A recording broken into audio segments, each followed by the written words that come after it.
Alright, folks, sorry, I just had to get out of some puts I was in. And let me pause this. Okay, so you should be able to hear me. This is Red Ben. On Twitter, I'm at Red Ben Trader. I trade with the Trade and Perform room. My coach Simon runs the room. We're currently closed for a new membership just while we get everybody who there's like 2 or 3 new folks who need to get caught up, and we don't want to have too many new people all at once. So because it's a lot of work for Simon. So if you want to learn more about it, though, you can always email him. Trade letter N word perform @gmail.com. Okay, so today's been interesting.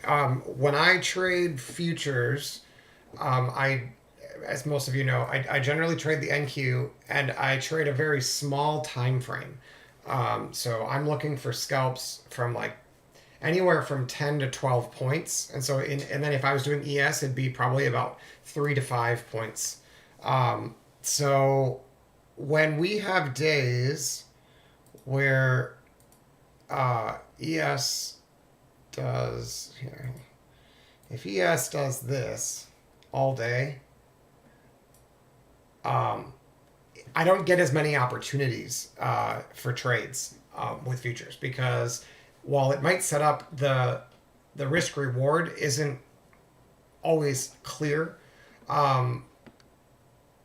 because if I only want to, if most of my trades are tested to work for at least, let's say, 5 points of ES, it means I really don't want to risk more than 5 points on ES. And so when I have a setup like we did today to break through these lows, I forget what day it was. It was probably the day after the Fed day, or maybe that night. I talked about how this was a sweep, what I call a sweep of liquidity, and that because of that sweep, the low here, if tested, is unlikely to hold. Now, it doesn't mean it can't reclaim it. Okay, I'm not saying it always goes lower after, which is why I covered the puts. But it's unusual for the next dip down to not break it, to break this one as well. If this one broke and they swept under it, chances are, if they dip down, they're heading for this one, and that break is usually, it's usually going to last longer than this wick. However, like this is a 30-minute time frame, so that wick probably lasted 15 minutes, let's say. So I would expect to at least be under this low for 15 minutes or more. That's really all it tells me. It doesn't tell me that the trend is going to continue down for 3 days or something. It's just that pattern, when there's weakness back into this low, that low is not very strong. Even though there's a lot of tests of the area, that's basically why the low isn't strong, to be honest, is because, see, just like, okay, so look at this. Test, sweep, right? Sweep the liquidity below that. What happens when you get to this low again? I'll tell you, it breaks. How long does it break? for longer than it spent underneath this wick. So look, this wick, if you looked at this day, here, you can't see the whole thing. If you looked at Monday, February 6th at 10:30 on a smaller time frame, let's say a 5-minute chart, February 6th. This sweep right here underneath that level lasted 5, 10, 15, 20, 25. No more than 25 minutes, right? Less than that. But let's just say, wait, I didn't count. 5, 10, 15, 20 minutes. Because this one, it was 20 to 25 minutes. Let's just say that. When they break that low again at the bottom of the purple, it's going to be longer. Oh, wait. I did that wrong. I did that wrong. Okay, sorry. This is the sweep. Okay, here's the level. This is the sweep. The original test of the level. And then this is the breakdown. Right? Am I right about that? Nope, sorry. Sweep's over here. Okay. That's the sweep. No. We said, now I have to check again. I have to look. Now I'm confused. Okay. The level that was broken, the low, was on Monday, February 6th at 5:30. The sweep was at 10:30. So let me try that one. So it's 5:30. February 6th. Not there. Where the hell is it? February 7th. Hold on. February 6th. 5:30. This is the low. So here's the low. Here's the sweep of the low, right? So however long this sweep lasted, when that low breaks, you know they're going to stay under that, or at least battle for it for longer than this lasted. This one lasted for less than 5 minutes, right? Very, very small time frame. When we go and see when it got tested, it was 25 minutes, right? So now that one is getting tested. This one took 25 minutes, let's say. And now that one's getting tested, and so far, we've been under there for 10 minutes. So when I was in the trade, I was actually looking at this low here. This one. As a sweep of this. So if you see, on the 7th, we traded this low, and then that afternoon on the Fed, we had a sweep of that low, and we were under there for 5, 10, 15, 20 minutes, right? So when we broke this low, my assumption would be that we're probably going to spend at least 20 minutes down here. We aren't necessarily going to be chopping for 20 minutes, but we could just drop, right? But we could chop for 20 minutes and then rise. If you don't spend 20 minutes down here and instead you bounce off of it, get the hell out of the shorts because something's wrong. That's not normally how it works. Usually the sweeper here does not produce a secondary sweep. Usually the sweeper produces a breakdown that once you get under the sweeper, the low doing the sweeping, right? This was the low, swept the stop, swept liquidity, and then we break that liquidity traps low. So now this one is actually likely to go lower. So in ES, I saw this pattern setting up early, but I didn't have risk reward to take it with futures because I didn't notice it until this breakdown. I didn't trade great today. I'm doing okay. Like I'm up like 900. I mean, it's fine, right? Like P&L's fine, but if you look, my performance is blah. So first of all, I only traded in one account. I didn't trade in both, and my win rate's only 51%. It's gonna say 59 here because it's taking into account the zero. I didn't take a single trade in the other one, so don't look at this one. 51%. So out of 58 trades, which is way too many, I filled 30 profitably only. So that's not good for me.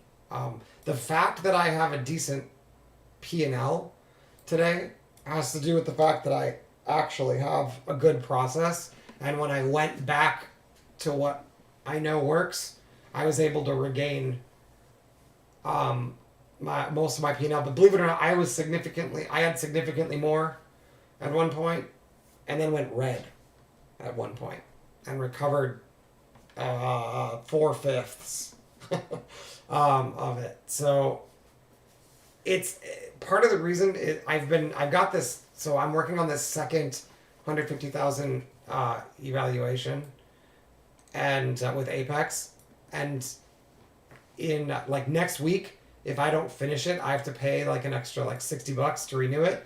And so I really was focused on getting it done today, and I'm about $800 short of qualifying it, so it's really close. Like I'm 90% of the way there. So the thinking today was size lower, which is why there's so many trades, is because that's actually transactions. Thinking size lower, and I was unfortunately enticed to take more aggressive trades because I was sized lower, and then plus since I had the puts, like I don't know, I had like a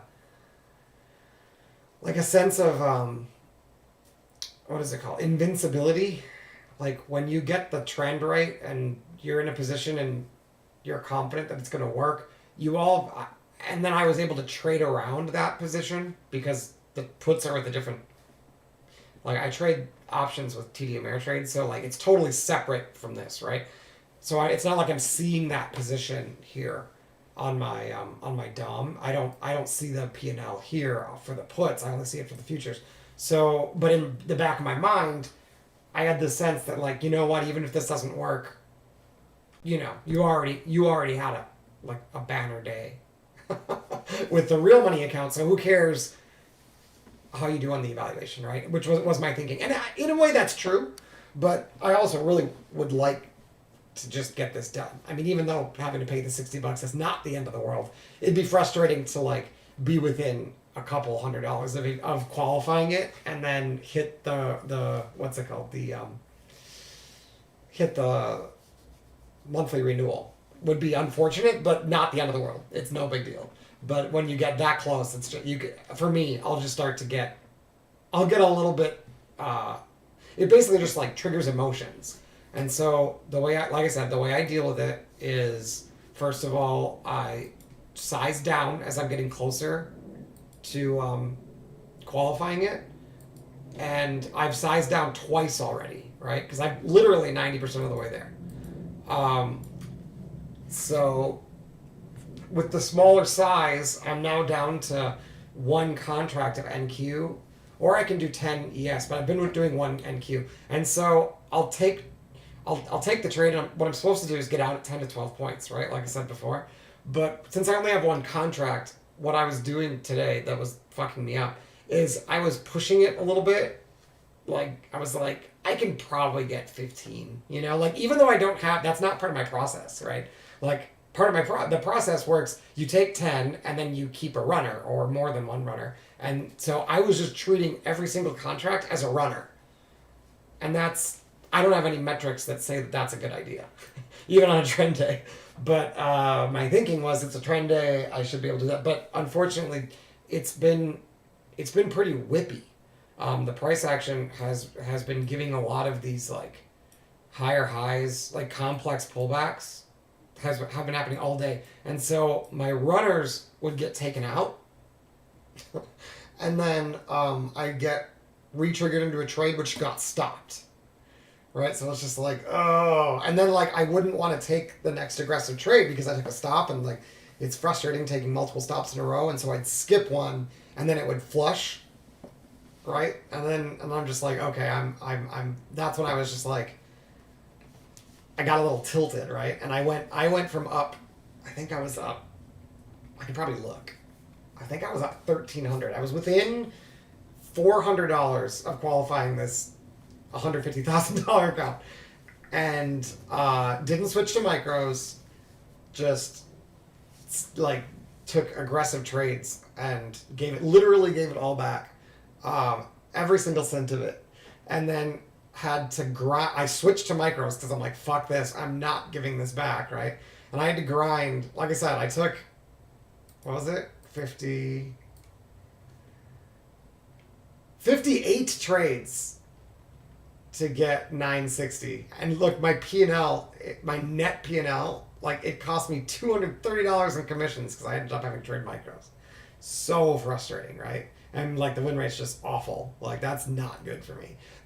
It's a green day, right? And it's like, I should be happy with that, but I'm definitely not. Because even though I did work for it, it was not the way I wanted to trade. What I wanted to do today was trade solid, put the evaluation account away, and pull out the performance account and trade with real money, and then have, next week have two performance accounts because that other one gets qualified. But when I tilted away like $1,200, $1,300 in the evaluation account, I was just like, nope, you're not trading the performance account today. That's for sure. You've lost those privileges, and in fact, you're not even trading NQ. You're trading MNQ. Good luck. And if you don't get it back, don't you know why. And so I just kind of coached myself back to, not to the high water mark, but to a respectable day. But whew, frustrating. So we'll review it. I'll show you some of the spots that I got annihilated in. And it was literally just trading off process. That's what it comes down to. It was not being disciplined.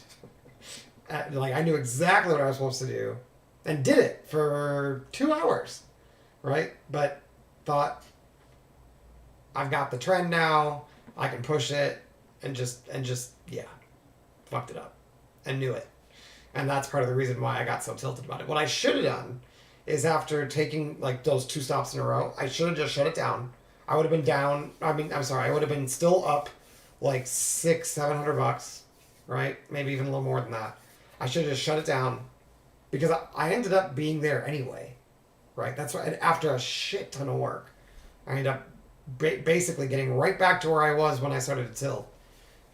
So all of that tilt was just like wasted commissions and wasted time and wasted emotion, right? Wasted energy. And that's not showing respect for my system, right? It's not respectful of myself and my time to go off process and like, I don't know, like potentially like mess up the entire day. Had I gotten to max loss today, I'd be absolutely devastated. Considering that I'd already hit my daily goal, but decided to push it because I wanted to qualify that stupid evaluation. Like and then, like I said, it's literally $60 to renew it. It's just ego that wants to say that I got it done in 28 days or something. That's honestly all it is.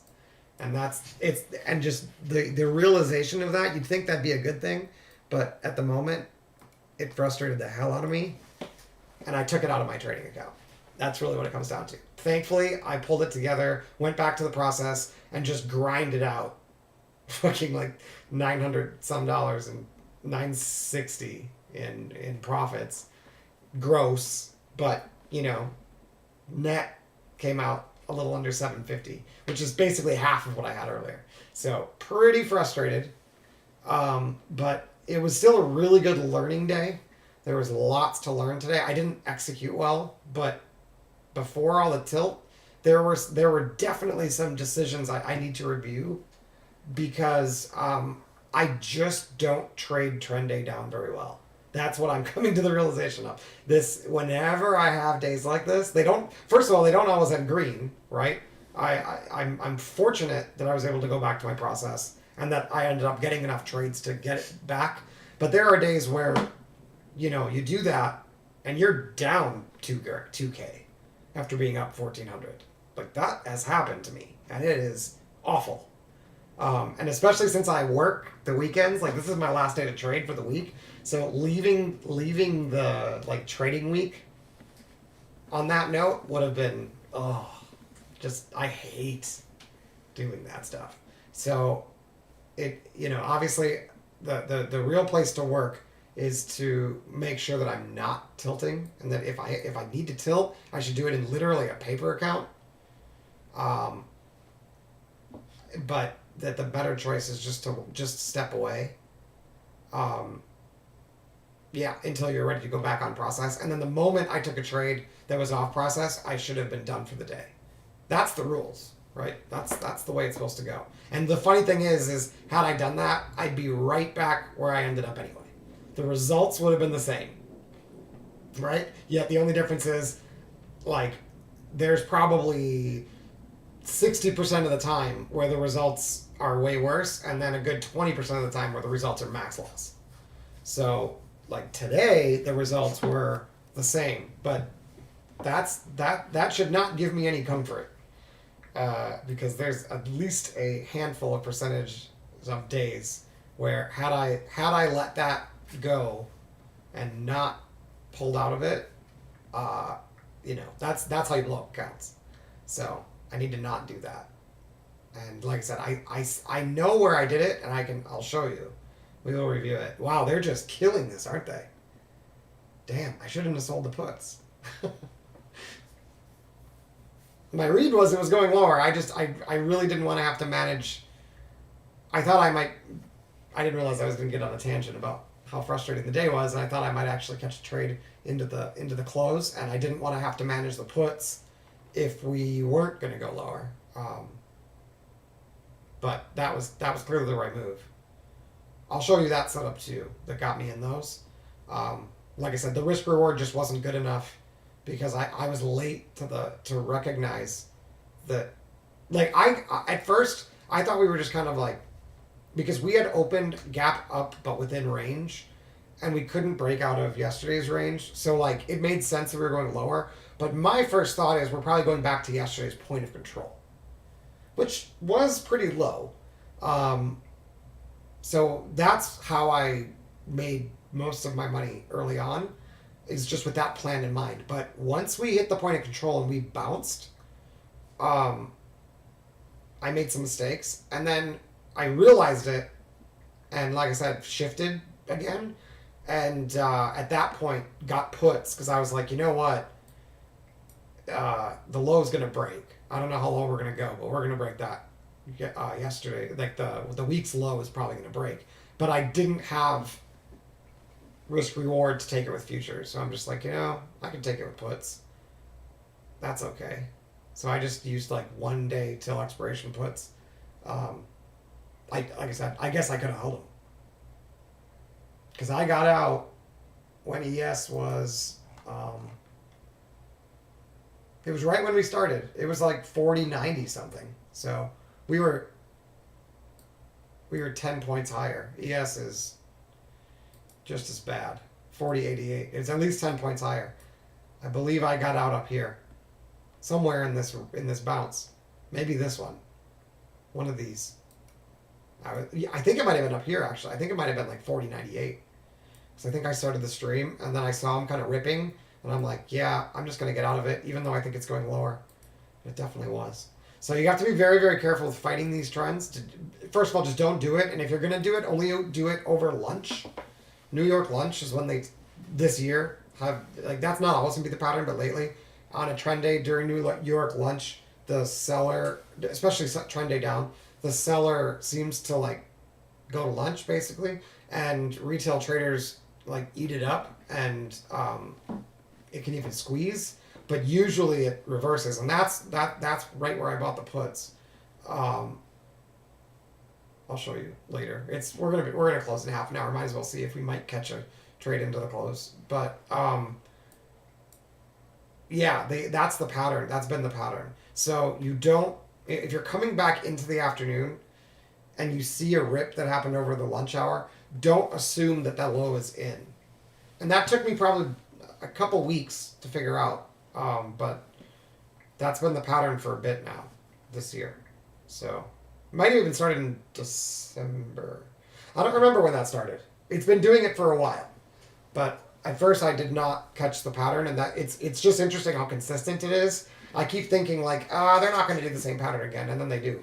So I don't know what I don't know exactly what's about, but that's what it's like. It's not always exactly an hour, right? But 12 o'clock Eastern, they're usually working on a bounce, and somewhere around like 1:30 Eastern, they're usually rolling it over. So it's maybe 90 minutes of a bounce, and it looks convincing. And you can trade it.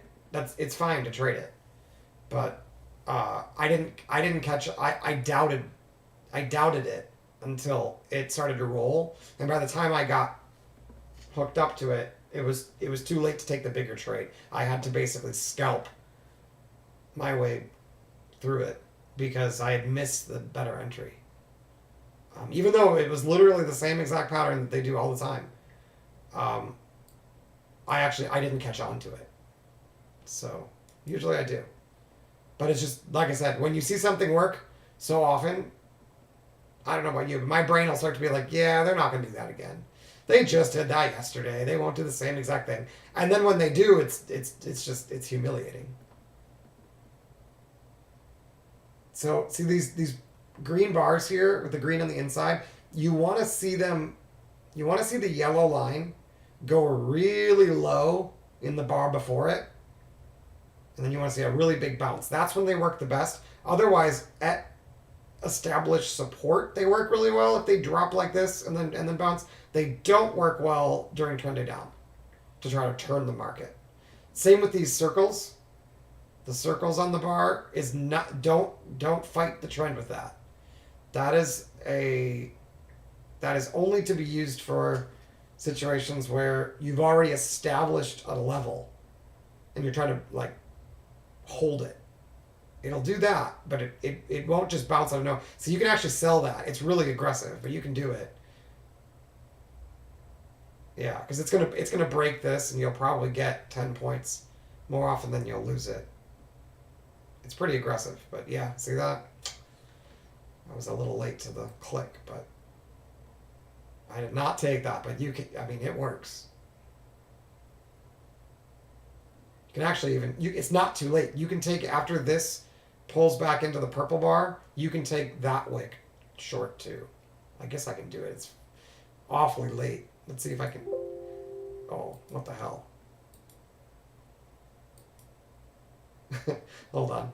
I put my rhythmic in do not trade mode, so if I'm gonna take this, I gotta undo it. Alright. Let's see if it sets up. I'm not gonna take this one. That's gotta be an omen, right? When you click something and it's like, you told me not to let you trade. It probably does work, but I'm gonna skip it when, yeah. that's gonna feel like tilting if I like turn off the do not trade mode and then immediately get into a trade. It's like when that fails, that'll suck. But it was on pro. It works. More often, not every time, but a lot. See, now this purple bar is too far away from the apex. You don't want to sell this. But this one works. Especially when it comes after an orange one. Because the purple is just buyers pulling orders. Wow. The only reason this is going up is because sellers are pulling orders if it stays pink, and it doesn't. They're going to try to trap this purple bar. Nope, they're not. They should. See these little blue outlines? That's saying that we're getting a little extended. Not that it has to turn, but that the VPOC line, the pitch of that VPOC line is not sustainable. So we're going to get some consolidation. So if we want to short, the magic line's a good place, or else the gray line's a good place. But the magic line's always a good place to trade. See that? Pullbacks into the magic line are always good. Always good. If you know the trend direction. Don't fuck with it if it's neutral. But it's basically the magnet where everyone wants to come back to. And they'll battle over it.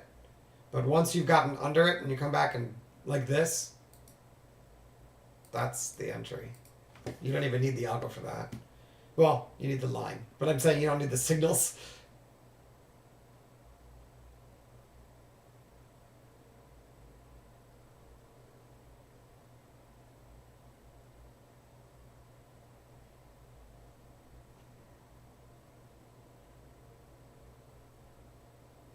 Wow.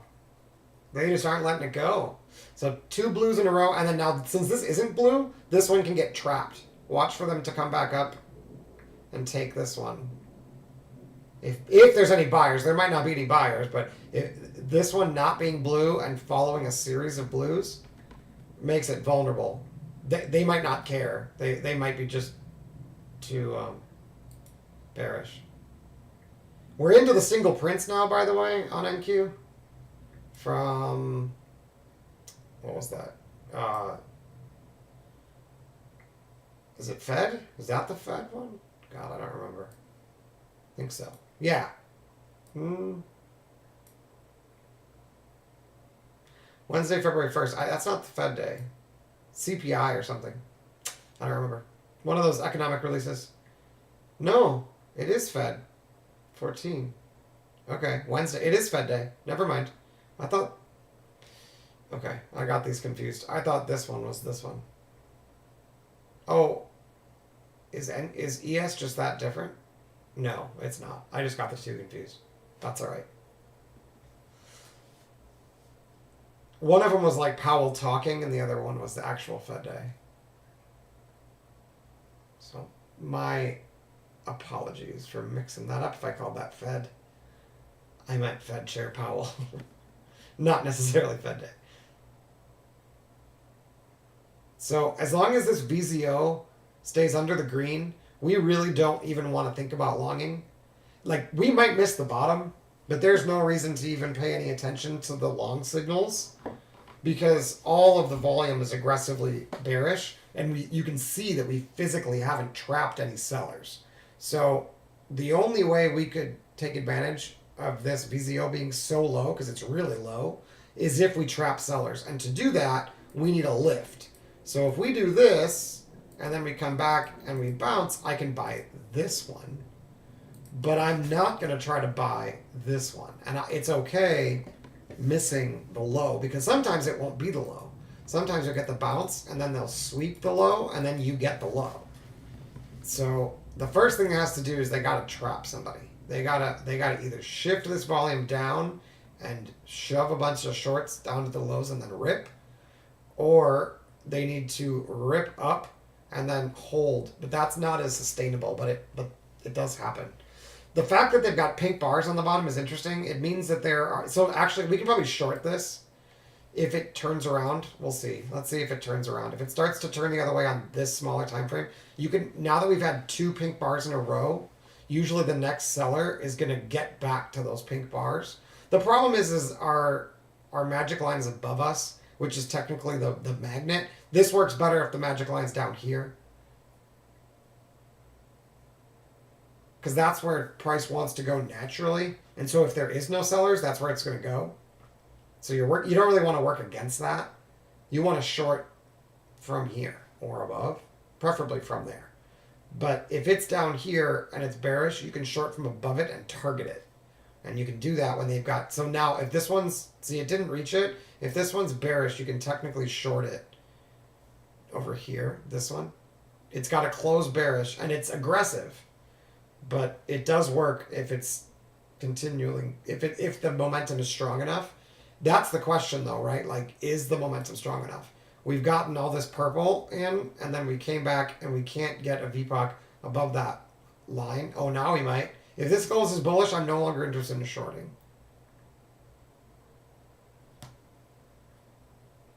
If it closes bearish, it's probably a scalp short. But it's really extended. Okay, there we go. So we've closed here. The line I'm looking at is this. If you want to be conservative, you can do the VPOC behind it and we've definitely gotten a bullish VPOC above it. So now pullbacks can be bought. This is not the way I wanted them to bounce, but it's a way that works.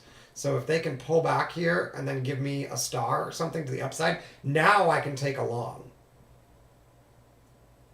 And again, like I said before, having the VZO this low kind of gives us a hint that they might be capable. They might be looking to trap them, but we don't know if they're capable of trapping them until they actually do it. So while I won't be able to buy this on process, I can guess, but I don't have a good process for knowing. I did have a guess, right? I knew that the blue was coming in, and they were putting in more bars below the blue, and those are vulnerable. So I could have been aggressive and just bought it, but you can be wrong a lot doing that. So instead, what I'd rather see is wait till they get above it and develop some volume up here, and then dips can get bought. I would just rather take the 70% win and get 1-to-1 on it, even though it might not be the low.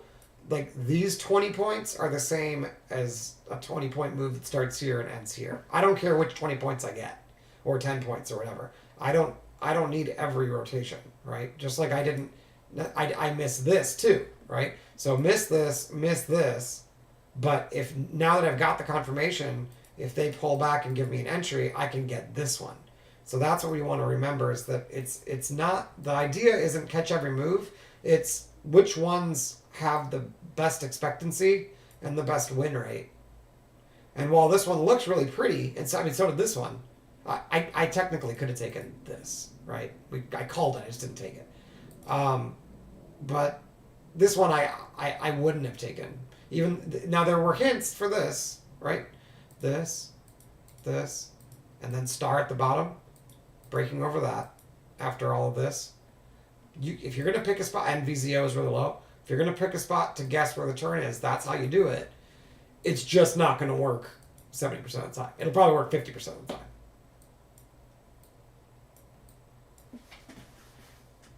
Okay, so they came up to the line shifted down, and now they're trying to fight it. So this is what I call a defense of that line. It might work, but this is going to give me an opportunity to look for a long, hopefully.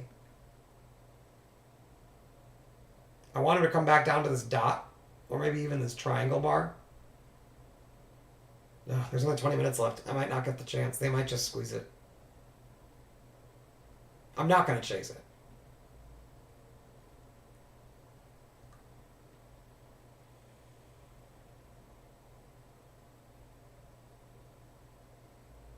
Yeah, they're just going to rip it. And sometimes they're just not going to set up. That's okay.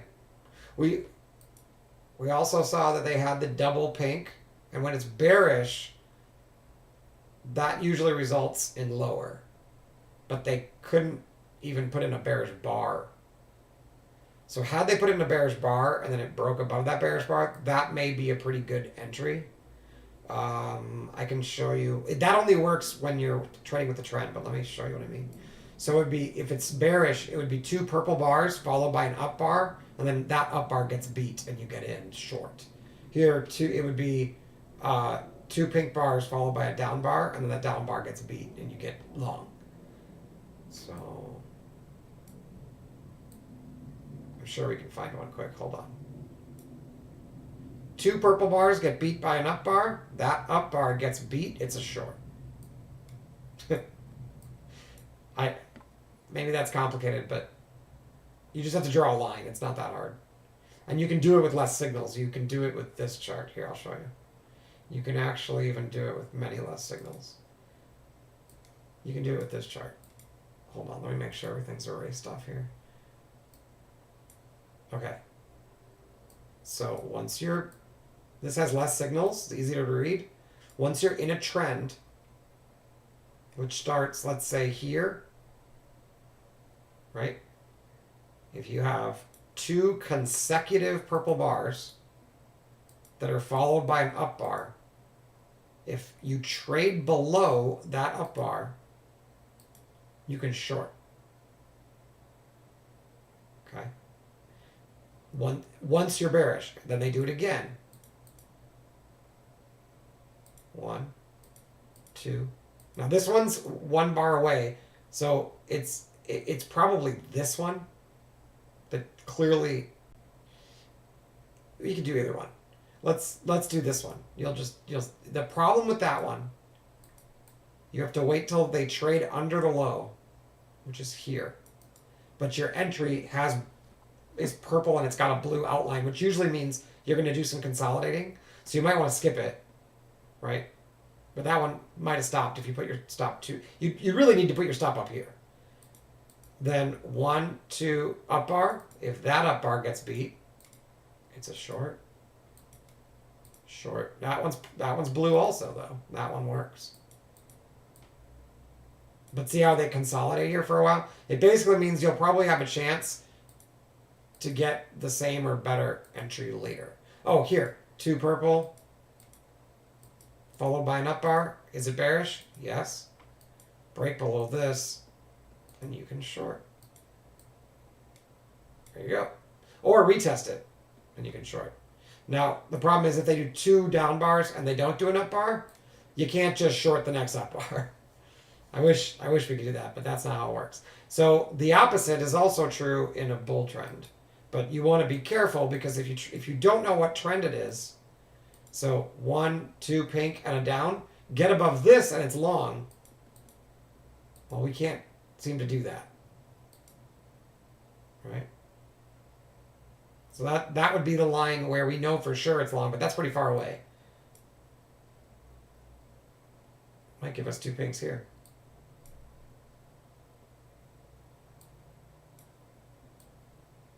Let's see if I can find another one without losing sight of this.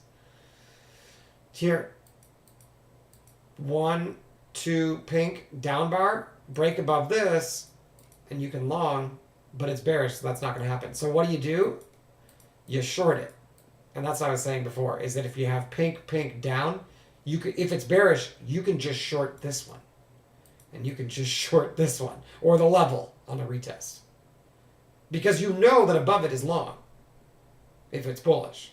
So if it immediately rejects and it then comes back to that level and rejects again, you know it's bearish. Because that doesn't happen when it's bullish. That's really how it's that simple. So you don't need every single signal, and you don't need every single setup, but they all work. The key is to learn one at a time, and then slowly add more. See, because it also works on the smaller time frame. It's just you have to be quick. Wow, they're just going to squeeze it. So see how they squeezed right past the line? This line needs to shift up, otherwise they're going to have to come back and test it. But that might be a good entry opportunity. Oh wait, there's only 15 minutes left in the day. So yellow, yellow. If this one was pink, you could probably short a bearish bar. It's a little dangerous to do it if this isn't pink. Hold on. Make sure everything's okay here. But yeah, that would, if you're still bearish, that orange bar is technically an entry. It's just, it only works when it's bearish. So I'm not so certain it's still bearish. It looked kind of neutral to me now after that big rip. Plus, it's the end of the day. But if you're still bearish, that is an entry when it comes like that after the yellow, especially with the red speed trap on it. It might work. It's tempting. If they pull back and come back to it and give us another star or something, I might take it. It's late. I don't really want to give up my profits. It probably just works. Let's put it that way. This is such an extended move, you know?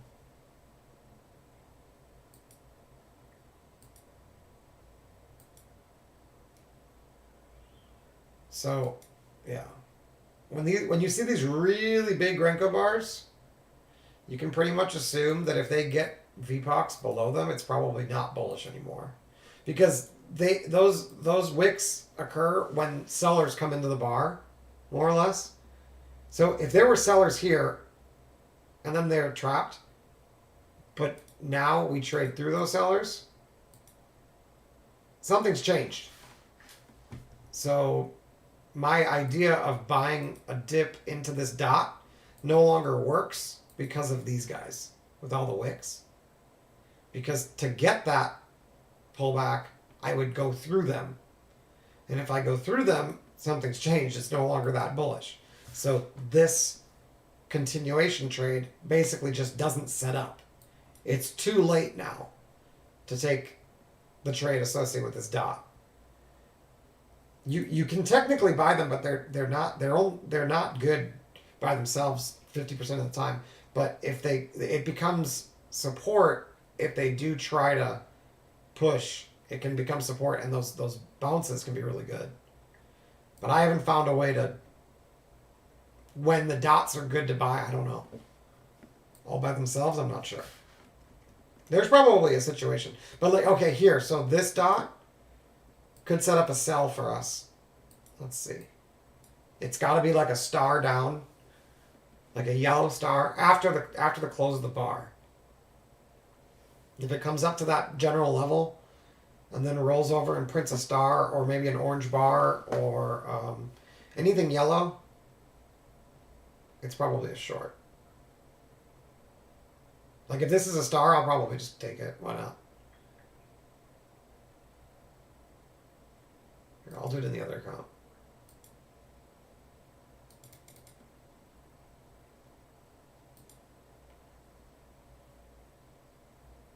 It might not be bearish anymore.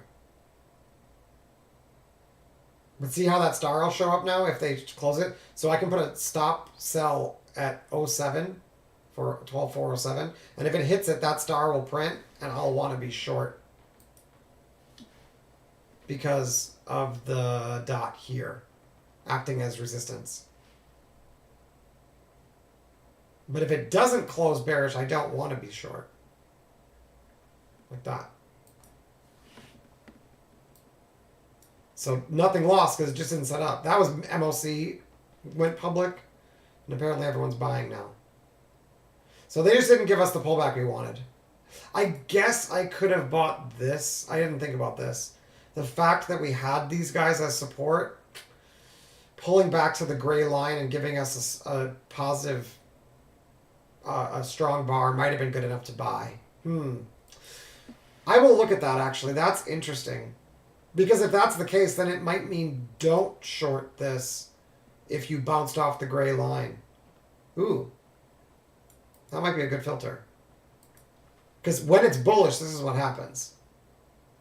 Obviously. So if this red bar gets beaten, it's still bullish. Let's see if we can get a scalp at the end here. It's a little late, right? Like, realize it's the close, and it's, like, extended, so it might not work. But it often does give us 8 to 10 points when these red bars get immediately beat, and especially when there's aggression, like when there's dots and stars and stuff like that on here, you usually can get 8 to 10 points. It is a smaller time frame, though, so I might not get much more than that. And they might stop me.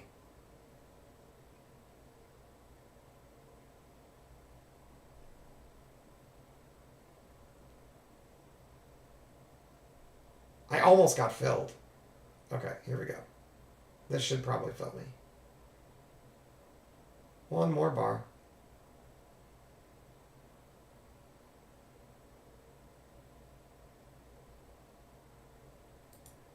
All right, that's good enough. If we're on the smaller time, it could go further, but on the smaller time frame, yeah, that's kind of what I was thinking. It's probably going back to the old single prints.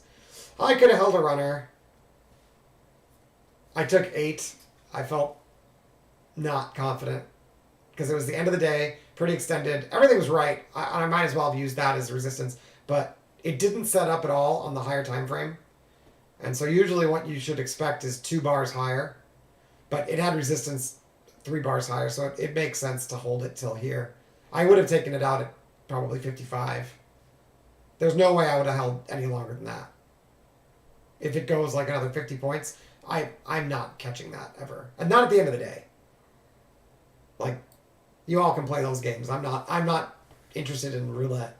But I'll take the scalp any day. Like, I'll take the scalp.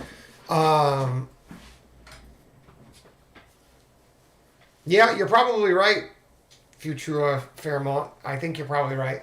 It looks like everyone's probably nervous about CPI next week. But I don't know. I don't usually trade that high of a time frame, I'll be honest. Like, if I can scalp 10 points here or there, I'll make my money. That's all I care about. If it wants to go down, that's cool. I'm okay with that. If it wants to bounce, it'll maybe squeeze and set me up for some longs. So from day to day, I just show up, see what the day looks like, and run my system. So I try not to think too much about like tech's gonna drop for the next 3 days or something. Like I don't have a way to be right 70% of the time on that, but I do have a way to be right 70% of the time when I'm only looking for 10 points, and then every once in a while you get 50.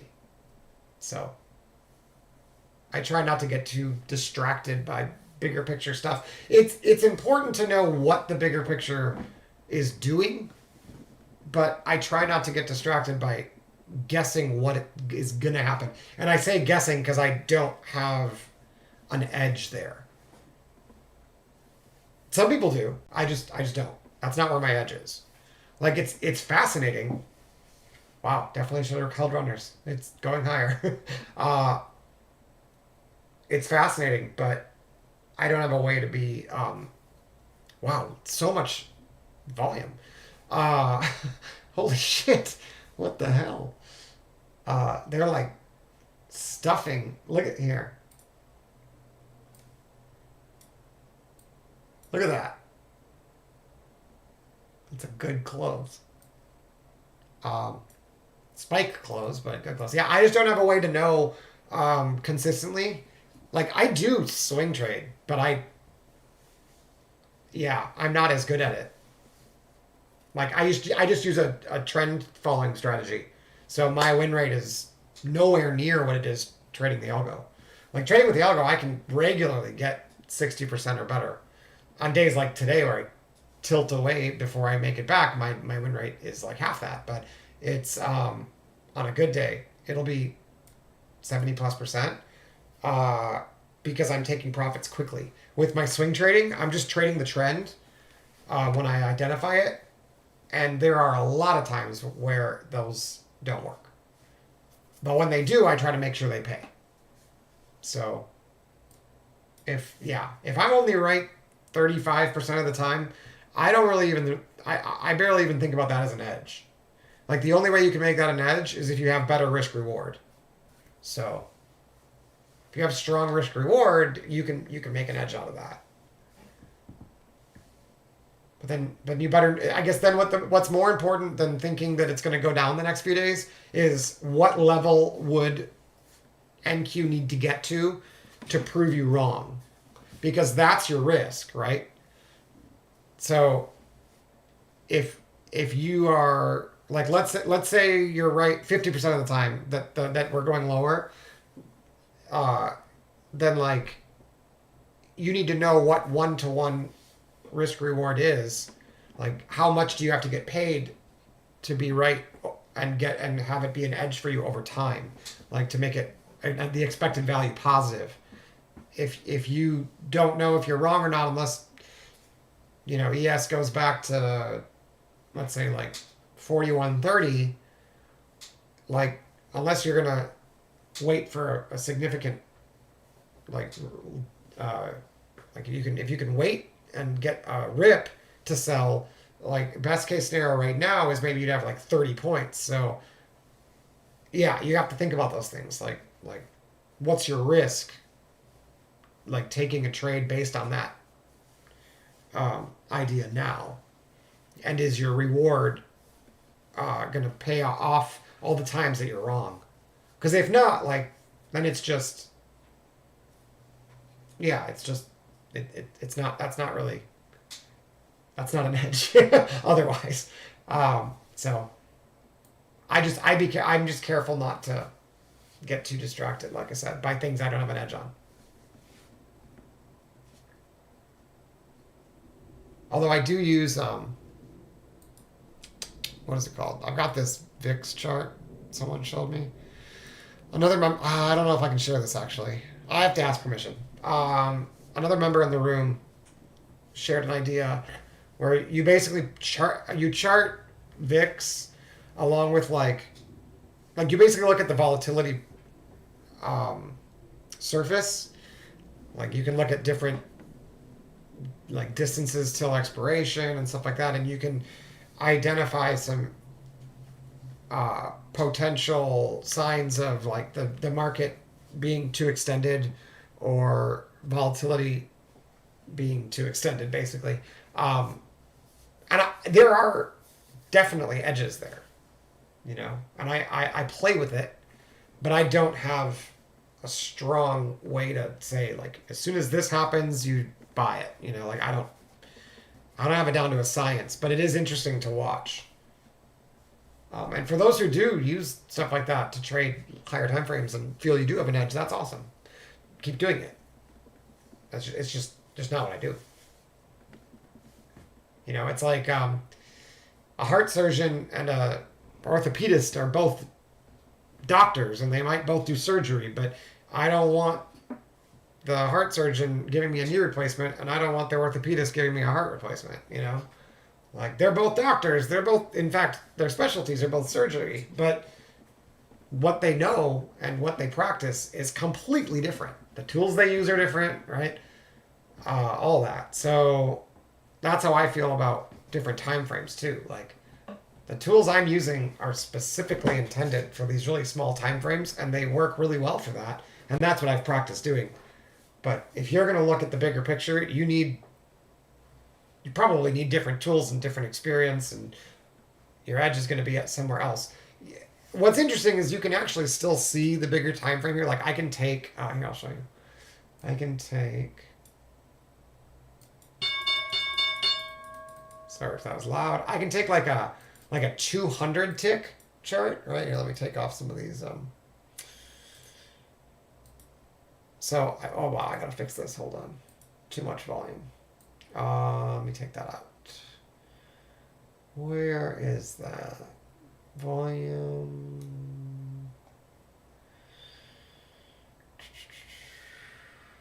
Which one is making the green lines? I will fix it. Volume and price threshold. Okay, so on the bigger time frame, like the really big time frame, you can see that we've been consolidating. And what you can do is you can go back and say, I don't know how many days I have. Oh, good, enough. So you can go back and you can look at the move up. And you can probably find some locations like this. See the yellow? So like this here. When that was reclaimed, they were able to squeeze. But if they give that back, it's probably going to fall. So where did this develop support? Where's the support on this move where they came up and they how come I can't delete that? Because I'm not hitting the right button. So this was the important level, right? They came down, made like a lower low right here, and then trapped back in and raced higher, and then squeezed up above them, right? So when you look at the move that came after this important level, that then got squeezed through, that then got broken and squeezed, we know the shorts were convinced that this was important after this move. We know for sure that they cared about this because when they broke it, all the shorts exited, right? But at the time, they were still short down here. So something happened between here and here that changed their mind, right? So what we can do is we can look back here and we can say, okay, on this higher time frame, what level was it, or what level would it be that we'd have to break to convince the shorts that it's safe to be in again, right? Because remember, they were short down here, but they weren't up here. So something happened in this move, and I'd be willing to bet that that level is probably right around 12,100. If I had to guess, it's probably right around there. The lowest it probably is the low of that, or maybe the low right here. Somewhere in here something changed, right? So we could go like this. Somewhere in, oops, here. Something changed, and whoever was shorting this started saying, nope, I don't want to be any part of this. And it screamed higher, right? So if we come back into that level in a higher time frame, what should we expect happens? Well, most likely they're going to try to defend it, but if they take it out, we'll go lower. So you can look at it that way, and like I said, it's not going to tell me whether or not we're going up or down from here, but it's going to tell me if I'm looking for a place where I can get 100 points to the upside, that might be the first spot to look. So until then, lifts are going to be small. But if they can get down to 12,100 or so, they might be able to put in 100%, 100-point retracement, and that might be worthy of trading for the long side. And then the other thing you can do is you can take that low to the high like this. Watch. So that low to this high here, we can draw the fib from this, just the traditional way, to the high. And then you can say that they should probably attempt to hold the 61.8% retracement as well. And if that breaks and rejects, we're almost certainly going lower. And so if we look at where that is, it's literally right where we are right now. Literally. Exactly where we are. So does it make sense that we made a 50-point rip at the end of the day? Yeah. We came back into the 61.8% retracement of that big move that was consolidation. So there are still sellers who aren't convinced that they should be. They were sellers back here, and then buyers up here, and see how they bounced right off that level here too. Look at that. That level became really important very early. Even before the high was put in, that level was already identified. That's kind of cool, right? And then they came back. They bounced off the 50% retracement. That's what that is. A couple times. Gave it up. And now they're at the 61.8% retracement of the bigger move. And again, we found that level by identifying where they got squeezed, usually over a high or a trapped trader or something like that. And then looking back to see where did they get short?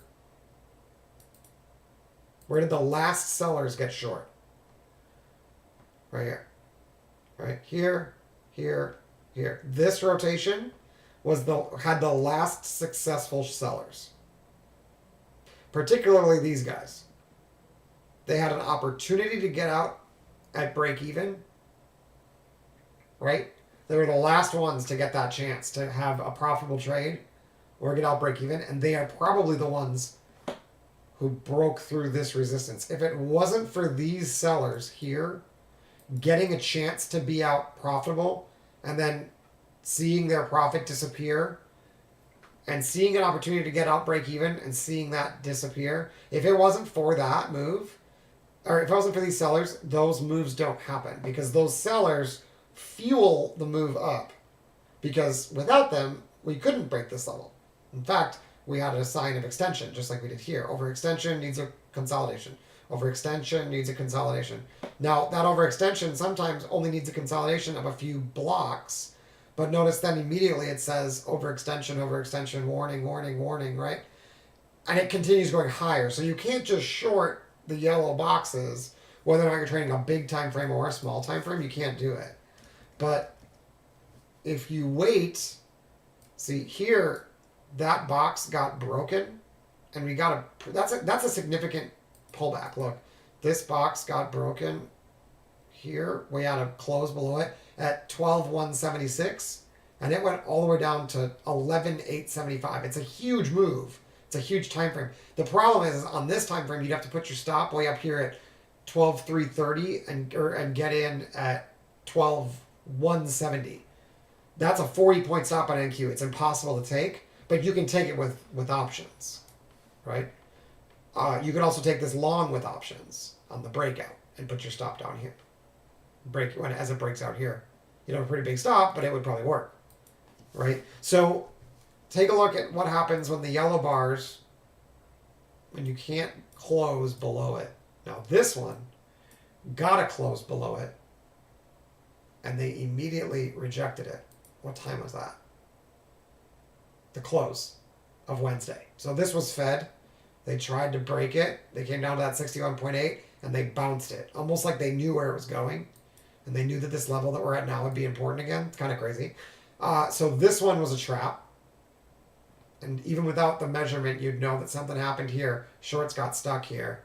And see how the magic line dipped and then immediately ripped again? That's usually bullish. Then we have yellow, yellow, yellow, yellow. We can't get below these. That's very bullish. Yellow, get below it on yellow. That's usually a pullback. Where to? Usually other yellow boxes that weren't pullback. So that would be this. This one did get a test and then a second test. Is that as low as it went? No, I was going to say, I bet you it goes lower. Then this one gets tested. Yep. This one already got tested, so the other ones that didn't get tested are these. Here. Let's see if those yellow bars got tested in consolidation. The top of it.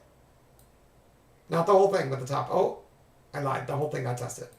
Right, so during consolidation on this time frame, the yellow bars got retraced. That's normal. That's totally healthy. Can still be bullish when that happens. Note that they can't get the yellow line here below the shaded area. Right? So they can't develop volume on this time frame below the bottom of this hyper-extended uptrend. This one doesn't matter as much because it's already been tested.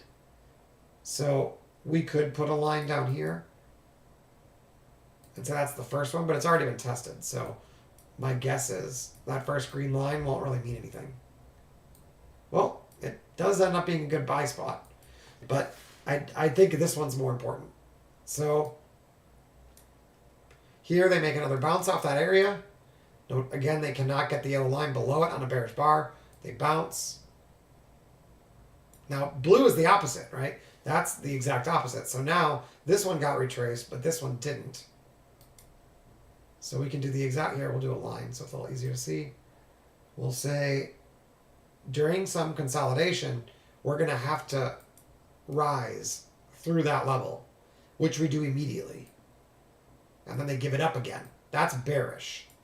Retracing it and then immediately giving it up, especially if you retest it like this, is very bearish. Okay, we did it again. We had another one here, here, and here saying that a retrace at least up to 12.5, 62.50 is likely. But since we already did all these, we may not pass 12.610. Okay? So now let's go to the smaller time frame. And we'll see that level, those levels, marked off in here. And what I want to do, so I want to show you the turn, because it was very interesting. And I was able to get puts, and it was fun. Okay, so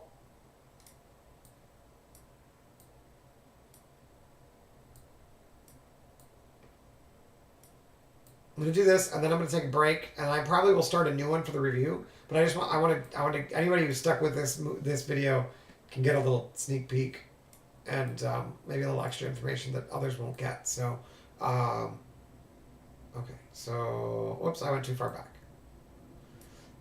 All right, so there's the morning. That's the open, or the rip after the open. That's the high, right? And I did not catch on there, personally. I knew that during New York lunch, 11 Central, down here, somewhere around here, they were probably going to try to bounce it. I did not catch this, unfortunately, because I was prepared for this. I was working on this bounce here. I knew that right around 11 they were going to try to bounce it, and I did not expect this continuation to happen for another 30 minutes at least. I thought it would happen at 12:30 Central, and it did. It just did it in like this little zigzag was tricky for me. So I was up on the day trading mostly bearish, but a couple bull trades. I was up on the day until, where did I take the first stop? Here. I was up on the day until here. Okay. And then I started to get more aggressive, thinking that I have at least, I don't know. I thought I had at least another, I thought I had a bit. Well, first of all, I thought they were going to bounce it. And then when it started, I don't know, I misinterpreted it. So this was a good trap here that I did not take. That was a good trap. I don't think I caught that one. But I was expecting a rip. And so I started to get aggressive. I'm pretty sure I missed it. I might have caught that. I don't remember if I caught this one or not. But I know that stuff started to go wrong when I tried to buy up here, thinking we're lifting over lunch. Because this was lunch now. And I was like, I knew it. They're going to lift over lunch. We're going to retrace most of the day. Maybe like fill the gap again or whatever. I don't know. And rather than taking 10 points, which would have worked, I didn't. And then they set up bearish, and I missed it. I got stopped out on my long. I could have taken profit. I wanted it to go up here, you know. So I was like seeing stuff that didn't exist. And then they triggered bearish, and I posted it on Twitter. And I was just like, wow, that was perfect. How did I miss that? You know, I did not take that trade. And that's when I realized, you know what? I might be able to get puts because I missed this whole thing. And I thought that we were done with the New York lunch retracement. So I was like, I'm going to get puts and I'm going to short, right? And so the puts I got in here somewhere. I don't remember where. It was not up here because I knew that I was way too far away to take it with futures. So that would have been like it would have been a horrible trade with futures. I would have had to put my stop at 12.617, and maybe I got short at 12.530. I mean, it would have been, that's insane, right? To do with NQ. So, but I could do a small amount of puts with the same idea. And then I started to aggressively short, thinking this was the beginning of it. And so on purple bars, I was taking shorts. And I think it was this one. It was bad. I started shorting purple bars. And like these. Anything like this one, I would short. Thinking like we're gonna keep going down. And then it would stop out,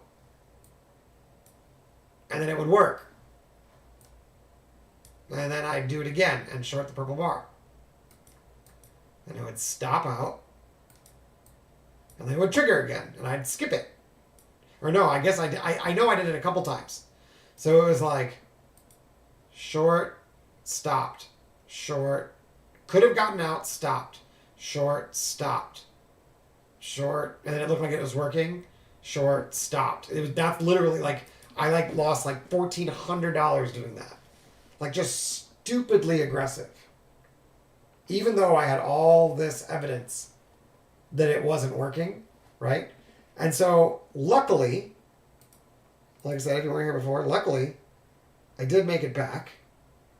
Right? I did make my way back, and then I took a trade at the close with the performance count, but I did end up making back 960, but I ended up having to do it with micros because I broke my rules. And the rules are you can't trade full size if you're not trading well. So I certainly couldn't keep trading like that, right? I can't just keep on saying, I know this is going lower. Because like I said, what really threw me is I bought the puts and I was sure I had a read. I knew it was going lower. And I was just like, I'm just going to pile onto this with futures. Like, I just started seeing, like, I was going to qualify the account. I'm lucky I didn't do it in the performance account. You know, I was just like, this is my chance to qualify this account. It was only like $400 from being qualified. And it takes $9K to qualify it. So I've been working on it for like 3 weeks, right? And yeah, it was so, like, I had a cushion of like $1,400, which is a pretty good day as it is. And so when the first one didn't work, which I think was this, and I was expecting 10 points and I got 8 and didn't take it. I was like, well, fuck, that's too bad. And then it set up again here. And I could have taken 10, but I wanted that. I wanted it back. And I thought we were going lower. So I held it, stopped me. And then rather than getting more conservative, I got more aggressive and shorted the first purple bar, which is a horrible idea. And then I did it again, which was even worse. And then all of a sudden, I'm down 3 stops, you know, and I'm just like, oh god. And that was with NQ, not MNQ. That was with real contracts. I shouldn't say real minis. And then I did not take. I pulled myself out of the chair. I'm just like, you are not trading this anymore. And so I missed this one, which I think is the one that worked. Thankfully, I didn't cover my puts. That one would have paid all of it back, but I couldn't. Had I just not taken these, it would have been fine. I could have taken this one, been stopped, and like, okay, I gotta wait for a real setup. Pink bar, orange bar, go, and I get 50 points and I qualify the account. But instead, I was anxious to get it done and was like, I'm going to take the very next setup, even if it doesn't have a pink bar before it, just the next aggressive bar. I'm just going to short it. Even though I had all sorts of evidence that it wasn't shortable. Like, we were above the 0 line. We had made, if you look on the smaller time frame, we had made a dominant wave, if I remember correctly, here, 14 to 18. This was a dominant wave up. And this was a dominant wave up. So we made 2 dominant waves up. There's no reason to be aggressively shorting there. But like I said, on this time frame, it was so enticing to like take every one of these. I thought I was gonna get 30 points, and I got like 8 and then nothing. And then I'd wait. I wouldn't take this one because it didn't have the pink bar in the right place. Then it'd give me a purple bar and I'd short. Oh, I didn't take that one. It was this. Like, I'd take this purple bar and it would stop me. Take this purple bar, stop me. So it's not a good strategy. You can't just short purple bars anywhere you want. It needs to be bearish for that to work. So had I waited for this to work, see, this purple bar gets a big retracement, but watch, once they start to work again, this purple bar, now that we've gotten under this one, this purple bar will work. See? So look, even on this tiny little time frame, I just didn't think about this when I was doing it. It took me, and like I said, thankfully I figured it out. But look, if you wait, okay, so rotation by rotation. Okay, I'm going to back this up. I'll show you. Very simple. Very, very simple. The rule is, if you had a purple bar, okay, and you retraced it, meaning you trade higher, and then you come back down and break under that low again, you can be aggressively bearish.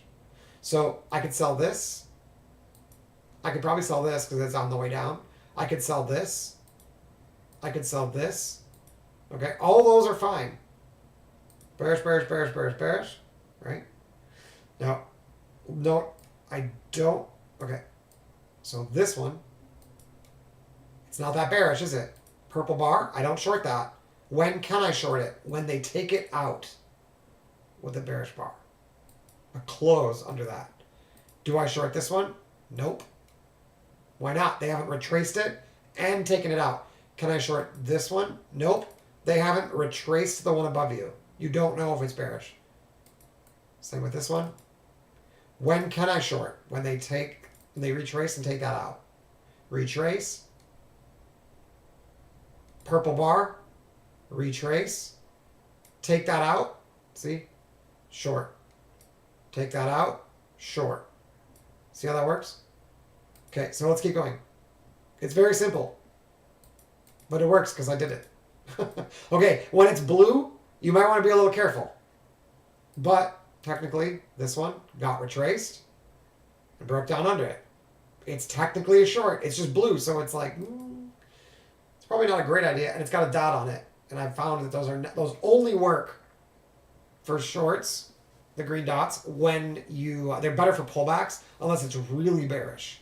But the level is probably good to short in the future. And then when they're blue, and in particular, if they get beat, that it can create squeezes. So you have to be very, very cautious when you start to see the blue. It doesn't mean it's gonna reverse, but like it's basically the opposite's true now. If I retrace it, and remember what we talked about before with the blue. So if I can get back, okay,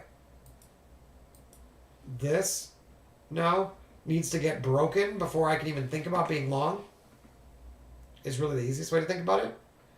But if they do break it and then they fall back down again, I need to like it means that there's an important level in there. So it's not always a long just because we break over it, but I can't be long until I break above it. Right? But all of these would be shortable. Short, short, short, because I broke underneath a purple bar that was retraced. So because this purple bar was retraced, if I went higher and then I fell down, it'd be fine. It's just because it's the very next bar, you would only want to take it if there's an aggressive trader like a star and it's bearish. You'd have to know it's bearish. Okay, what about this one? Can I short this purple bar? Well, it's got blue on it, so remember it might be the end. One of these is going to be the end, but the blue ones are more likely to be the end. It technically can be shorted. It's pretty aggressive. Same with all these, right? We have not had any bull moves at all, but one of them is gonna break. Okay, they get another green dot. Okay, but it's blue, so if they break over that, you're definitely out of all your shorts. And they go again. It's just a really strong wave. Do we want to short it? I mean, it's at the very low and it's blue, and it's in a string of blues. Now, what you really don't want to see is if you're bearish is a non-blue bar followed by a long bullish bar. That would be like probably the end. So you could do it, but if there's a bearish bar, I'd probably just exit. Okay, it's another blue and another dot. Very unusual to have this many in a row. It's probably a good time to exit. There we go. You definitely want to be out now. So any of these were shortable. You could have shorted all the way up here with this system. 12.598. We'll even say that you were late and got slippage. 12.598. And now you're out when this bar closes. For sure. 12.527. I mean, that's a 70-point move on one. And then what's crazy is that once you get good at that, you can actually add here and add here and add here, right? So you could technically be like, you could do it with one contract at a time and go 1, 2, 3, 4, 5, 6, 7. Your 8th contract gets stopped out, right? And you lose whatever that is. On the 8th contract, you lose 12.520. You'd get in at 12.523.50 and out at 7.27.50. So you'd lose 4 points on one contract. So you'd lose $80, right? But you would make 7 times 70. $1,400. It's like, wow, right? Like, and one rotation. So that's when you stop shorting. Right now, look, have the blues gotten fully retraced? No, not all of them. So most likely, this if it's going to continue to consolidate, it won't be done consolidating until we've gotten up here. This is really where we need to get, basically that white line, to know for sure that it's done consolidating. And once I get a rip like this off of a series of blue bars, I'm usually going to slow down. I'm not going to keep being aggressive. But if you are an aggressive trader, you could technically short that, right? It's just you have to assume you're going to go lower. And I don't. And so in this case, it does go a little lower. And that trade works, right? Can I short that? It's still bearish, and we're still retracing purple bars and then adding more purple bars. So you can technically take it. It might not work. You're at the low. It's probably not going to work. Yeah. So that's where you get out, right? Blue followed by an up bar, especially green dot followed by an up bar. This one fails, and this one makes it. So you make 12 and lose 4. You know, if you took both of the entries, so you're still net 8 or whatever. No, 6. So, oh well, that one keeps going. Interesting. So you could, so this purple bar got fully retraced. You can technically short when you break under it. So this one technically is short. It's awfully extended. Yeah, but it does work for like a little longer. And now you'd want to get out. Now you'd want to get out. Okay, so see how they've retraced this whole series of blues? Right, all the way back to here. So those are done. So we might get a continuation, but there's all these blues up here that have not gotten retraced. So most likely, we're going to make our way back up there. We just don't know how they're going to do it. Whenever I see green down here, I know to take a break from shorting. And then same with red, to take a break from buying. That's a really good hint. Okay, so they're probably coming back up to the magic line or to the white line. Okay, they go through the magic line. They retrace all of the blue. Not a surprise. Okay, we see a dot, right? So what does that mean? Well, first of all, can we buy pink bars? I forgot to do it the opposite way. Should we buy this pink bar? No, right? This is here. We'll do pink real quick. Should I buy this pink bar? No, it's bearish, and we have not been able to continue to break higher after pink bars, even when they're retraced. That's the rule, right? Just like with the purple ones, you have to be able to keep going lower, even if you retrace a purple bar. If you can keep going lower, then purple bars are sells. Well, same here. We need to see a pink bar. We need to see them go retrace it and go higher still. And that hasn't happened. So no, we don't buy that one. Same situation here. If anything, this is a short because these pink bars were not able to produce higher. And so what that means is basically it can't be bullish unless it gets above that. So if you were short this whole time, you can on like a higher time frame, you can put your stop above that.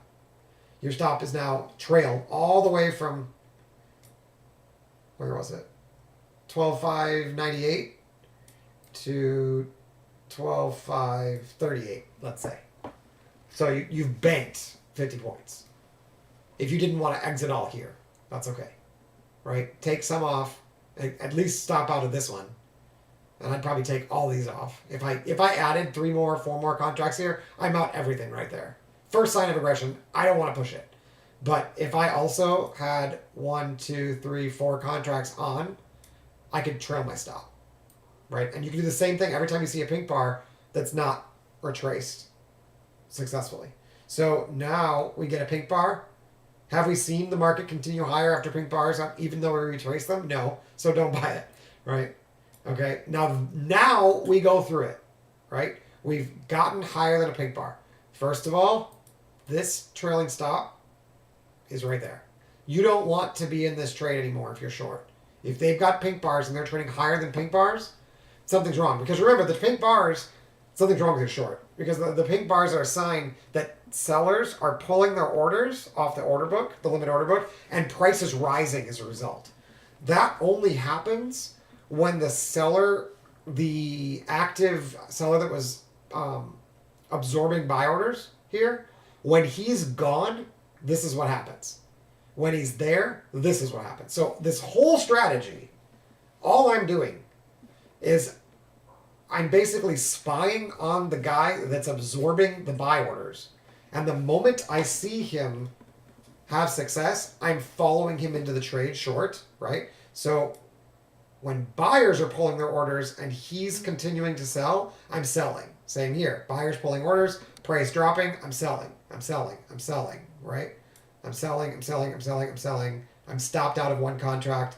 I'm stopped out of 2 contracts or trailed out of some and then trail my stop. You could technically sell some more here, right? But as soon as you see that he's not selling anymore, right here, this you could actually sell this again because this was where you would know. This is the opportunity to see if he's got the faucet on or off. And the faucet was definitely on. He was still selling every opportunity. So sellers pulled their orders, price rose, and what did the market do in return? It sold it at higher prices. Why? Because he's still selling. And so everyone's going to follow him in, right? And so you could sell, you could add, you could add, you could add, you could add. And now you stop out of one and make one. Well, you might stop out of two. You might break even if you did it that aggressively. But if you just did this one, you'd probably have one contract go all the way. So it would be from 20. It'd be 10 points, right? But that's a really, after this move, like if I made 14K on that move, I'll just be. You don't have to take another one, right? Like let it set up again. Don't push it. But anyway, so here's where you know you don't want to be short anymore. Now if I got pink bars, I could buy them. It's the opposite now. So if this, there's no more. Okay, pink bar, you could technically buy it because what I prefer though is that we did not get a full retrace of this pink bar. It's a little aggressive. If this pink bar would have gotten fully retraced and then we went higher, I could probably buy it. This one's probably a little dangerous. There we go. Fully retraced, right? Fully retraced. Okay. Future pink bars cannot be bought unless we see this pattern again. So should we sell this? Okay, now everything's changed again. So now look what happened. Purple bar, right? We're only looking at pinks and purples. We could actually turn everything else off if we wanted to. The purple bar got fully retraced and they sold under the purple bar. What did we say that means back here? Same exact pattern. Purple bar retraced. They sold as they traded through the purple bar. That's a sell, a short, right? So even though I was prepared to buy pullbacks here, this move where it goes purple bar, star up, and then they trade back through the low of the purple bar right there, that's a short every day, especially if it's trending down. I will take that and I will add here. You can actually add on literally every purple bar, knowing that one of them is going to be wrong. You could, like the way my coach does this, and some people in the room actually are really aggressive too. Edda does this too. She'll just add. So she'll have like 5 contracts on by the time this is going, and then one of them will get stopped. But once you see some aggression, you want to be out of that trade. Right? It's only good. No, whoops, I went too far. It's only good for while it's working. So look, pink bar, sell. What do? You sell it. Just like it's the exact same thing as this. It's the exact same thing. Here, let me show you on the smaller time frame. It's easier. Here, we'll do this. Hide other drawings. Erase lines. And we're going to change it to clean chart. Much easier to see without all the extra signals. Okay. Not a lot. Don't need to know a lot about anything. Just if you have if it's bearish and you have a purple bar and you get fully retraced. So a bull bar comes after it, basically. If you break under that, you can sell it. Same thing happened here. You could sell this. Or you could add. Same thing happened here. You could add, right? So the opposite of that is when it's bearish and you get pink, and then immediately sell. Well, they weren't able to trade higher than him, right? So we know it's going to go lower. So the same thing here. This is sell. That's cover. And then pink, sell. That's sell. Sell that. Right? Now, one of these times, it's going to go higher. Right? And then you're going to know to be bullish. But you don't need any other signals. Now, since this was a sell, this is an add. As long as you're aggressive getting out. But technically, your stop goes here. So if we retrace this purple and then break under the purple, it's a short. And we retraced. The next purple is a short. That's a short again. That one stops. First one that's really stopped straight up. Like this one, if you shorted way down here, you got to aggressively be coming out. And so that one technically would stop. But this one definitely stopped.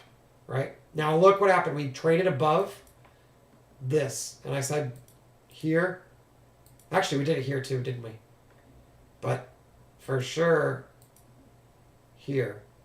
We traded above one of these apexes. And so it makes sense to stop shorting. I guess because of this one, oops, because of this one, you might have skipped this sell. Because we actually traded higher than this rotation right here. We got the VPOC on a bullish bar above it, and that bar is not pink. So that bar makes this more bullish than bearish. So that would get you out of these stops. I missed it. So now you've done it again. You've gotten it above. So now, and look, you got a full retrace of a pink bar. So now you'd think that it's going to go higher normally. Unless you get a purple bar that gets fully retraced and then that purple bar gets broken down. Purple bar is retraced. So if they break down under this, it's a short. Here it comes. Short. Purple bar. So this is why it was so tricky for me. Is I didn't shift fast enough. Right? I was shorting every one of these aggressively today without shifting and recognizing these are going to be dangerous because you've traded above resistance, and so they might be trapping you. Right? Now one of them's going to work, but they won't all work. This one stops. See? Okay, maybe it doesn't stop, but it doesn't go very far. It doesn't go very far. It doesn't stop, but it doesn't go very far. And if you did this, that one stops. Right?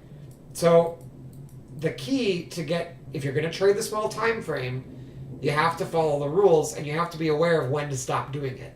And when to stop doing it was right here. And I missed it live and I missed it on the review too. And then it did it again here. It got above this pattern here. So once it gets above that pattern, you're bullish only. Here. Right there, you're only bullish. Right? There's no bullish setups, but you skip the shorts, the aggressive shorts. And it might mean that you miss a good trade, but you'll skip all of these aggressive stops. So instead of that, I could buy this pink bar, I think, because I'm bullish. So it should be pink bars bought. Yeah, and that's 10 points. But then, and then once again, they get above it. They get above the rotation, right? Or what we call supernova. But then what's so sneaky is they rug pull, if I remember correctly. So you'd think it's bullish, right? We have a pink bar. The pink bar got retraced. We traded over it with the pink bar. That's a buy. We have a pink bar. We traded over it. We came back down. We broke over it and printed a pink bar. It should be bullish. Yep. And so you get your trade there. But notice they aren't going anywhere, right? Something's up. See how they're getting stuck? Now, where do we know that we're wrong? Once you get under one of these rotations, you know you're wrong.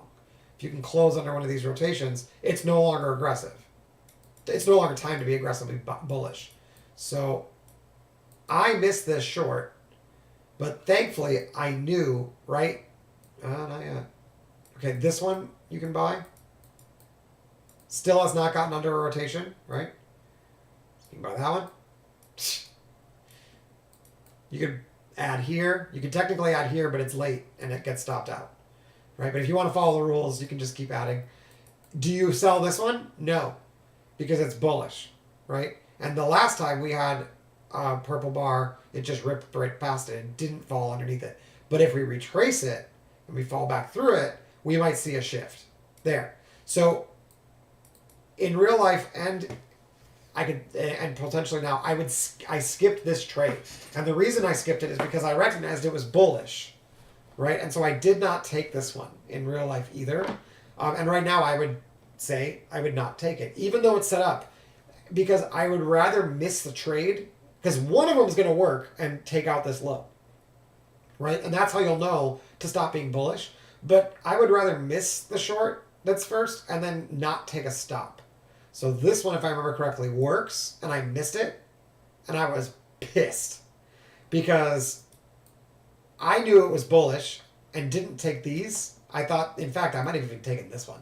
But I know I didn't take these because I didn't realize it was bullish until we had broken above this. And I was aggressively trying to short these because I did not realize that this bar right here made me bullish. So all it took was not, I was tired, right? I've been trading since 6:30 in the morning my time. And I was probably fatigued, and I just missed a nuance. And I was so jacked about the short that I missed, right? That all I was thinking is, I got to short this. And so I just got stuck getting aggressive on all these purple bars, which would have been fine here. But once this happens, you can't keep shorting purple bars. You will get killed. And that's exactly what I did. I lost like $1,400 of my winnings shorting all these. Realized here it was bullish. No, realized, not yet. I shorted that one too. Realized here, fuck, it's bullish. Bought this, went negative, was like, oh fuck. And when it stopped, I was like, I need to step away. And then as a result, I did not take this, and that one paid. And so that's when I was like, okay, I'm fucking this up. Like, I gotta pay attention. And now look, we had red warning us, right? So there's no reason for me to stay in this trade. See that? Unfortunately, it was still stop. But I should have stopped. I could have stopped buying here, right? And so it was enough to keep me from buying these, but I chased. And then it gave me the red, and I'm like, fuck this, I'm out. So this was a small stop, but it was still really frustrating. Okay, so I stepped away, and I was like, I was about to just deal with accept a lost day, which would have sucked since I was up so much, but I was able to come back, and I just went right back to what was working, right? So I was like, okay, let's just go back to what's working, and we'll start again. So I missed this, and I took at least half an hour off. So let's start at 13. I believe that's where I was back. Pink, down. Is it bearish? Yes. Purple bars are getting retraced, and then we're breaking underneath the purple bar, right? So now pink, sell should start working. This one did not work, but we did not close a bullish bar above it, so you can take that one. That's a short. You can add here if you want. Right? Pink bar got traded above. Should we be shorting? No. Right? So you skip this one. You don't sell this. And you avoid all that stupid chop, right? Now, purple bar got retraced, traded under purple bar. You can technically short that. Okay? Pink bar. This one I think had a star on it, and I was able to get that. Because I remember on mine I have more. Yeah, I've got more. What's it called? Signals on my version, but I'm just demonstrating it on the easier to read chart because all you really need is the pink and purple. But you could have taken this one. Even if you didn't have a signal, you'd have it on the purple bar. You'd know that's a short. Purple bar gets retraced and taken out. That's a short. That one stopped. Purple bar gets retraced. We have not traded above this. That's a stop. That's a short. Yeah, so it paid back. It stopped there. Pink, sell. That's a short. Stay short unless we close above this. No. You can add here. It's kind of dangerous to do it when it's two in a row. You could add there. Pink trades above pink. Get out. Out there. Right? So that's a profit on everything unless you took this one. Chops around. Goes high. Pink went higher. Retraced. Broke out. You can buy this. And then you can actually buy the level when it retests. And then purple gets retraced, breaks down under. It's probably a short. See that? Pretty neat. Purple gets retraced, breaks down under. That's a short. And suddenly I was back.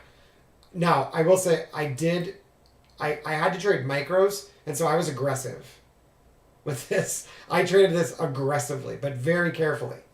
And so if I saw a purple bar, I was hitting the button.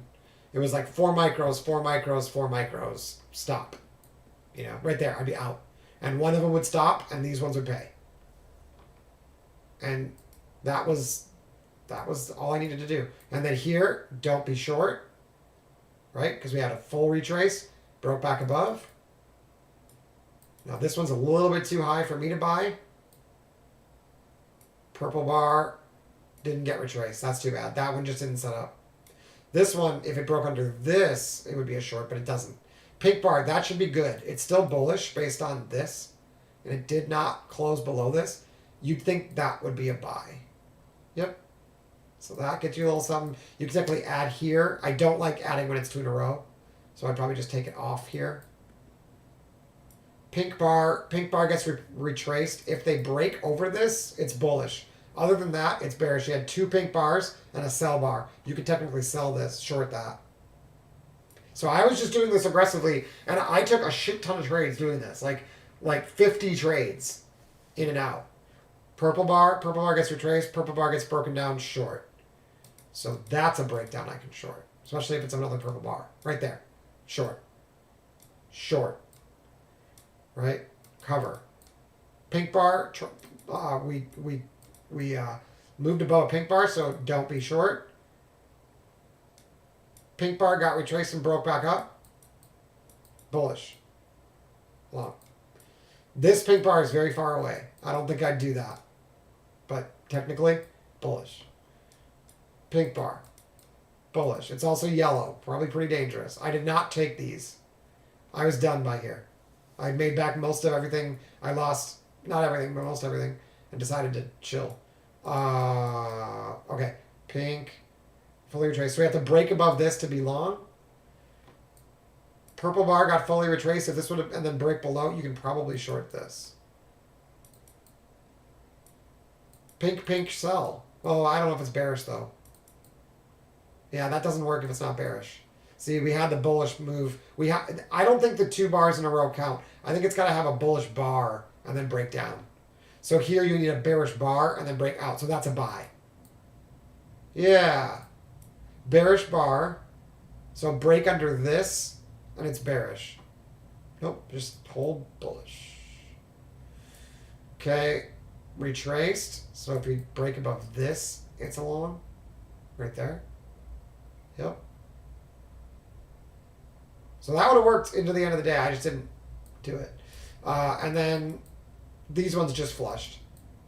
You needed a different setup for that. Okay. Once you get bearish, right, purple bars are not getting traded above. Pink bar, sell. Now, this is interesting because you'd think that would be bearish, but now we got purple bar got retraced, and it didn't trade lower. So now I want to get down here to be short. So I'm probably skipping this one. Yeah. And see, it's still bullish. See how they got pink, another one above pink? Next pink bar is good to go. But then they get under the purple right here, and now it's short. Ooh, maybe not. They didn't get VPOC below it. Damn, that's tricky. So once it's bullish, trading under the low is not enough. You need VPOC below it on a bear bar. Okay, so instead that's a buy. A trap back in and a purple bar is a buy because it's bullish. Okay, so that's how that's going to work. I mean, it's not the only strategy I'm using, but it's good for aggressive scalping. And I think that's all I got. So unless you guys want to see something else, I will leave it there. Like I said, it's just another example of using the algo to have more systematic trading. Obviously, you have to follow the signs, otherwise it's not going to work, as demonstrated today. Like if you don't follow the rules, it's not gonna. Oh, what happened? There we go. If you don't follow the rules, it's not going to work. But you can see that by adding all the rest of the signals, I get earlier entries. Like this star alerts me before the purple bar that things might be getting bearish, if I had reason to suspect so up there. And like here, the star tells me it might be getting bullish if I had reason to suspect. Right? So it's in, and then the red here told me to watch out for a pullback. So I'm maybe not going to buy this one. And it said to get the pullback. Right? So it's all of the pieces are things that I've used or am using currently, but you don't need them all. For instance, in the room, we only use a few colors and a few signals because most everybody doesn't want this many things. But like I said, I like to have options, and so I go from strategy to strategy sometimes, depending on whether or not it's a trend day or not. And on trend days, the purple bar and pink bar game is a fun one to play. All right, I will see you guys all next time. Hopefully, you learned something.